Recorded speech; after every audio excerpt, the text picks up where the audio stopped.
प्रधानमंत्री जी की सैकड़ों बार थपथपाई गई मेज के बीच अंतरिम बजट पेश किया गया और बड़े बड़े दावे किए गए।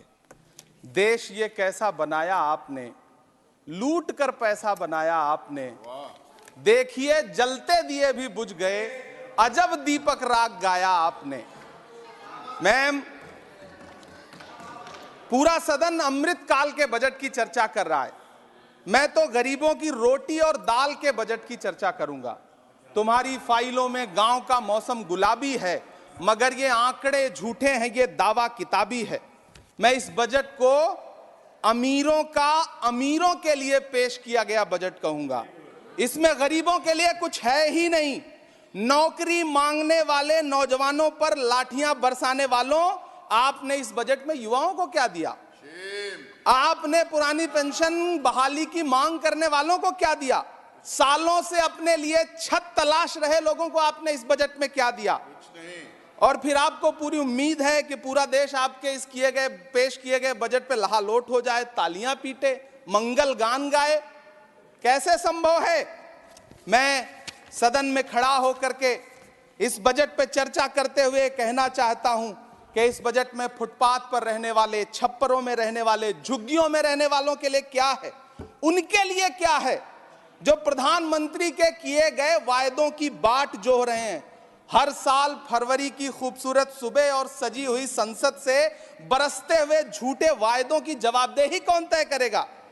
कौन बताएगा कि 2022 में प्रधानमंत्री जी जो सबको पक्का मकान देने वाला वायदा किए थे उसका क्या हुआ? लोगों के सरों पर छत देने वाले प्रधानमंत्री जी के जुमलों से अलग उन्हें यह क्यों नहीं दिखता कि राज्यों में बैठे हुए उनके नुमाइंदे लोगों के सरों की छतें उजाड़ रहे हैं? उत्तर प्रदेश हो, असम हो, जम्मू कश्मीर हो, मध्य प्रदेश हो, भाजपा शासित राज्यों के बुलडोजर न सिर्फ लोगों के घरों को उजाड़ रहे हैं बल्कि कुचल रहे हैं लोकतंत्र को, संविधान को, अदालतों के मेयार को। मैम, मैं आंकड़ों की बाजीगरी से अलग हट करके इस बजट पर एक बात कहना चाहता हूं। आंकड़े तो ऐसे हैं इस बजट के, ये कह रहे हैं 4 करोड़, वित्त मंत्री जी 3 करोड़ कहती हैं, प्रधानमंत्री जी 4 करोड़ कहते हैं। पहले तो आप इस झूठ में ही आपस में ही सलट लीजिए कि 4 करोड़ सही है या 3 करोड़ सही है। मैं आंकड़े तो ऐसे हैं इस बजट के मैम कि जो सुने वो बस पथराई आंखें लेकर किंग कर्तव्य विमूढ़ हो जाए। लेकिन झील में पानी बरसता है हमारे देश में, झील में पानी बरसता है हमारे देश में, खेत पानी को तरसता है हमारे देश में, जिंदगी का हाल खस्ता है हमारे देश में, दूध महंगा खून सस्ता है हमारे देश में।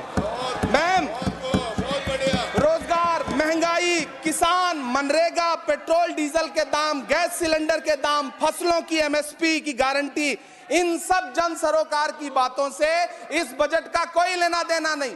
हमारे ट्रेजरी बेंच के साथी हंगामा कर रहे हैं। मैं तो कहना चाहता हूं मैम, वो एक बार इनके एक नेता एक गांव में गए और उन्होंने गांव में कहा कि गांव वालों आओ, मैं तुम्हारी समस्याएं समाप्त करना चाहता हूं। गांव वाले इकट्ठा हो गए। नेताजी ने गांव वालों से कहा बताओ तुम्हारी 2 समस्याएं बताओ, मैं दोनों समस्याओं का यहीं पे समाधान करूंगा। तो गांव वालों ने कहा साहब हमारी पहली समस्या है कि हमारे यहाँ कोई हॉस्पिटल नहीं है। तो नेताजी ने मोबाइल निकाला, कहीं फोन मिलाया और मिला के फोन पे पता नहीं क्या कुछ कहा कि यहाँ गांव में हॉस्पिटल नहीं है, हॉस्पिटल तुरंत, यहाँ हॉस्पिटल चाहिए।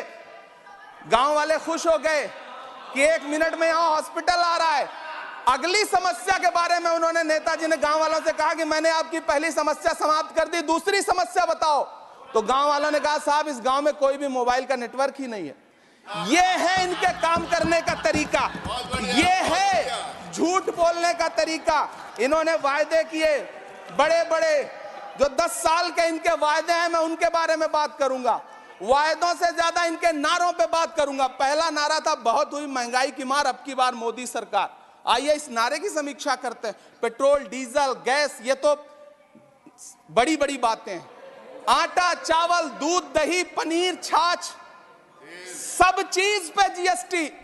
अरे ये फिल्में टैक्स फ्री करने वाले लोग कफन तक पर जीएसटी लगा रहे हैं और ये गरीबों की बात करते हैं। मैम, ये सरकार झूठ की सरकार है, ये सरकार के जितने दावे हैं सब खोखले हैं। आज प्रधानमंत्री जी कह रहे थे सबका साथ सबका विकास। ये कैसा सबका साथ सबका विकास है कि मौलाना आजाद नेशनल फेलोशिप आपने बंद कर दी, आपने माइनॉरिटी डिपार्टमेंट का बजट घटा दिया। आप कह रहे हैं सबका साथ सबका विकास। आप बात करते हैं बेटी बचाओ बेटी पढ़ाओ। हमारी आंखें हाथरस से लेकर कठुआ से लेकर के और देश की जंतर मंतर की सड़क वो देख रहे हैं, जब हमारी ओलंपिक पदक लाने वाली बेटियों को प्रधानमंत्री की चौखट पे अपना मेडल रख देना पड़ रहा है। इससे शर्मनाक क्या हो सकता है। मैम, कृषि विकास दर जो 2014 में 4.6% थी, इस वर्ष गिरकर 1.8 कैसे हो गई? क्यों हर दिन 31 किसान आत्महत्या करने को मजबूर हैं? ये सरकार उन पर क्यों बात नहीं करती? कीमत तो बहुत बढ़ गई शहरों में धान की, लेकिन विदा ना हो सकी बेटी किसान की। मौका मिला तो लोगों ने कुर्सी के वास्ते तस्वीर ही बिगाड़ दी हिंदुस्तान की, और आज बड़ी बड़ी बातें कर रहे हैं। मैं यहां पर आपसे खड़ा होकर के मैं अंत में इतना कहना चाह रहा हूं कि वित्त मंत्री जी ने बजट में ट्रेनों के डिब्बे को वंदे भारत कोच में बदलने का एक प्रस्ताव रखा अपने भाषण में। ठीक है, ये सुनने में कानों को बहुत अच्छा लगता है, लेकिन मैम, ये सरकार ट्रेनों की सुरक्षा के बुनियादी मुद्दों पर एक शब्द नहीं बोलना चाहती। बालासोर हादसे में घायल हुए लोगों की चिता की राख अभी तक ठंडी नहीं हुई है। वंदे भारत के वीडियो पोस्ट करने वाली ये सरकार कभी भारत की जनरल डिब्बों की, रेलवे के स्लीपर क्लास डिब्बों की वीडियो अगर पोस्ट करे ट्विटर पे तब समझ में आए। बिहार से, इलाहाबाद से, लखनऊ से दिल्ली आने वाली, मुंबई जाने वाली ट्रेनें देख लीजिए, उनकी हालत देख लीजिए, तो आपको लगेगा कि ये वही ट्रेनें हैं। आज स्थिति ये है कि रेलवे स्टेशन तो छोड़िए, रनवे पर खाना खिला रही हैं आपकी प्राइवेट एयरलाइंस। अभी आपने जुर्माना लगाया है, नोटिस दिया है एक एयरलाइंस को। यह स्थिति आपने करके रख दी है ट्रेनों की, एयरलाइंस की।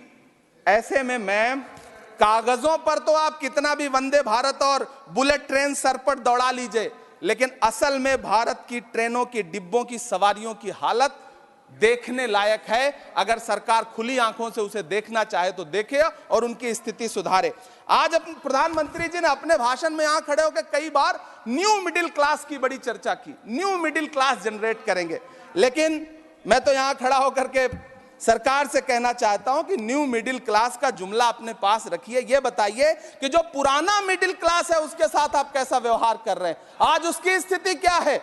आप अमीरों के कर्जे माफ कर रहे हैं, उद्योगपतियों के कर्जे माफ कर रहे हैं, और यहां स्थिति यह हो गई है कि जो मिडिल क्लास, उसकी जो रोजमर्रा की जरूरत की चीजें हैं उस तक पर आपने जीएसटी लगा रखी है। आप फिल्में टैक्स फ्री करते हैं, लेकिन स्टूडेंट्स के प्रतियोगी परीक्षाओं के फॉर्म की फीस नहीं माफ कर सकते। आपको बाकी जगहों पर टैक्स लेना है, हर जगह टैक्स लेना है। मिडिल क्लास से आपका कोई रिश्ता नहीं। मिडिल क्लास तो आपसे कह रहा है कि मोहब्बत, भाईचारे के दीवाने दिन ही लौटा दो, वो सस्ती दाल सब्जी के सुहाने दिन ही लौटा दो। ये अच्छे दिन तो अंबानी अडानी को मुबारक हो, हमें ऐसा करो साहब पुराने दिन ही लौटा दो। वो पुराने दिन जो बहुत अच्छे थे, वो पुराने दिन जहां लोग एक दूसरे से मिलजुल करके रहते थे। मैम, इलाहाबाद, दिल्ली, कोटा जैसे शहरों में छोटे छोटे कमरों में अभावों के साथ पढ़ाई कर रहे युवा किताबों के साथ गल चुके हैं। उनके हिस्से अधेड़ अवस्था तो आई है, लेकिन नौकरी और रोजगार नहीं आया। हर साल 2 करोड़ नौकरियां देने का दावा करने वाली ये सरकार 10 साल में युवाओं को नौकरियां नहीं दे पा रही है। 20 करोड़ नौकरियों का बोझ है इस सरकार के कंधे पर, और 2024 में देश देखेगा कि उन्हीं 20 करोड़ नौकरियों के बोझ तले दबकर बैठ जाएगी ये सरकार। ये देश देखेगा, क्योंकि जिस ओर जवानी चलती है उस ओर जमाना चलता है। देश का युवा नाराज है, देश का युवा गुस्से में है। ऐसे में उसकी पीड़ा को इस बजट में कहीं भी आवाज देने की कोशिश नहीं की गई। मैं आपके बीच खड़ा हूं, मैं तो वित्त मंत्री जी का भाषण सुन रहा था। यह कहा जा रहा था ये अमृत काल का बजट है, ये अमृत काल का बजट है। ये कौन सा बजट है ये बाद में तय होगा, लेकिन मैं इतना जानता हूं कि ये इस सरकार का अंतिम बजट है, आखिरी बजट है। इसके बाद न्याय का बजट पेश होगा जिसकी इमरान चर्चा जी, राहुल गांधी जी अपना- पूरे देश में कर रहे हैं। न्याय अपना का वाणी बजट, को विराम 5 न्याय, दीजिए। महिलाओं Your के time लिए, is over. युवाओं के लिए, सामाजिक न्याय की बात जिसकी चर्चा पूरे देश में Your time जाकर is के राहुल over. गांधी जी कर रहे हैं, वो न्याय का बजट पेश होगा अगली बार। ये इस सरकार का अंतिम बजट है, अंतिम बजट है। अमृतकाल में गरीबों की रोटी और दाल के लिए इस बजट में Thank कोई you. प्राविधान नहीं आपका है, time- कोई आपका चर्चा time नहीं खत्म हो गया है। है। बहुत बहुत धन्यवाद। Thank you.